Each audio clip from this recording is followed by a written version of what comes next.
સુરત શહેરની રોડ રસ્તા ઉપર હવે ફરીથી નાવ ચાલતી થઈ ગઈ છે। તસવીરોના માધ્યમથી આપ જોઈ શકો છો। અત્યારે ગુજરાત તકની ટીમ સુરતના પર્વત ગામ વિસ્તારમાં છે। જે પર્વત ગામ અને પર્વત પાટિયાને જોડતો રોડ છે તેની તસવીરો છે। અત્યારે આપ જોઈ શકો છો આજુબાજુના રહેણાંક વિસ્તારો છે, જે ઘરો છે, તમામ પાણીમાં ગરકાવ થઈ ચૂક્યા છે। અહીં સરકારી સ્કૂલ હોય કે પ્રાઇવેટ સ્કૂલ હોય એ પણ તમામ પાણીમાં ગરકાવ થઈ ચૂક્યા છે। અત્યારે અહીંના આપ દ્રશ્યો જોઈ શકો છો તે પ્રાઇવેટ સ્કૂલ પણ અહીં અંદર આવે છે, સામે સરકારી સ્કૂલ પણ છે અને તે સામે આપ જોઈ શકો છો તે પ્રાઇવેટ સ્કૂલ પણ છે।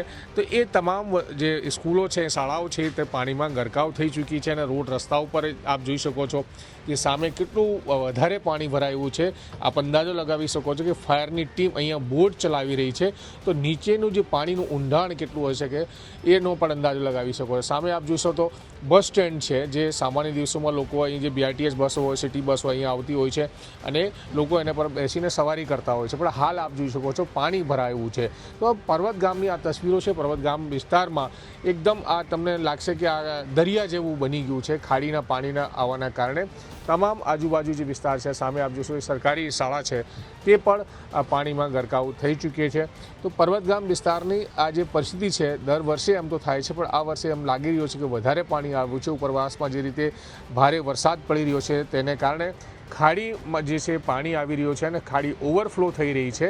ખાડી ઓવરફ્લો થવાના કારણે જ આસપાસના રહેણાંક વિસ્તારો છે, ઇન્ડસ્ટ્રીયલ વિસ્તારો છે, તમામ જગ્યા ઉપર પાણી ભરાયા છે। તો સુરત શહેરની આ તસવીરો છે, સુરત શહેરના ખાસ કરીને પર્વત ગામની તસવીરો છે અને જે મીઠી ખાડીનું પાણી છે। અને ખાસ કરીને આપણે વાત કરીએ કે આ શહેરમાં જ્યાંથી આ મીઠી ખાડી એન્ટર થાય છે ત્યાંથી તમામ વિસ્તારોની આ જ પરિસ્થિતિ છે। તમામ વિસ્તારોમાં આવી જ રીતે જે નીચાણવાળા વિસ્તારો છે તમામ જગ્યાઓ પાણી ભરાયા છે। તો આ તસવીરો આપ જોઈ શકો, અહીં જે રહેતા લોકો હશે, જે રસ્તા પરથી પસાર થતા લોકો હશે, તેમને કેટલી બધી તકલીફોનો સામનો કરવો પડતો હશે એનો પણ અંદાજ લગાવી શકો છો।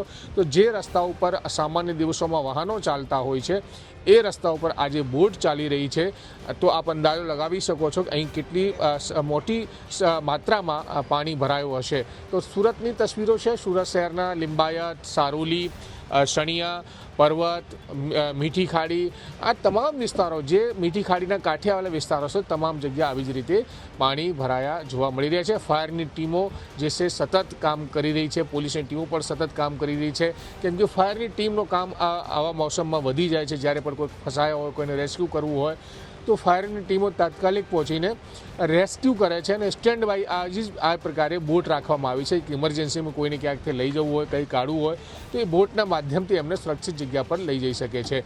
તો સુરતની આ તસવીરો છે અને સુરતની પર્વત ગામની તસવીરો આપ ગુજરાત તક પર નિહાળી રહ્યા છો। તો આ તમામ જે વિસ્તાર છે આપ જોઈ શકો, સામે પોલીસના બેરિકેડ જે મૂકવામાં આવ્યા છે તે પણ પાણીમાં ગરકાવ થઈ ચૂક્યા છે। તો અને આ પર્વત ગામનો ચોરો કહેવાય છે, જે આપ પીપળનો ઝાડ જોઈ શકો છો। સામાન્ય દિવસો અહીંયા લોકો, ગામના લોકો બેસવા પણ આવતા હોય છે, પણ હાલ એ તમામ પાણીમાં ગરકાવ થઈ ચૂક્યો છે। એક એક વિસ્તાર તમે આપ જોશો તો બધું પાણીમાં અહીં ગરકાવ થઈ ચૂક્યો છે। આ પરિસ્થિતિ ખાલી પર્વત ગામની નથી અને જેટલા પણ વિસ્તારો છે મીઠી ખાડીના આજુબાજુના વિસ્તારો તમામ જગ્યા ઉપર આવી જ રીતે પાણી ભરાયા છે। તો સવાલ એ પણ ઊભા થઈ રહ્યા છે કે મહાનગરપાલિકા જે પ્રી મોન્સૂનની કામગીરી કરતી હોય છે એમાં ક્યાંક ને ક્યાંક ખામી રહી છે, જેના કારણે સુરત શહેરમાં આવી રીતે પાણી ભરાઈ જાય છે। સંજય સિંહ રાઠોડ, ગુજરાત તક, સુરત।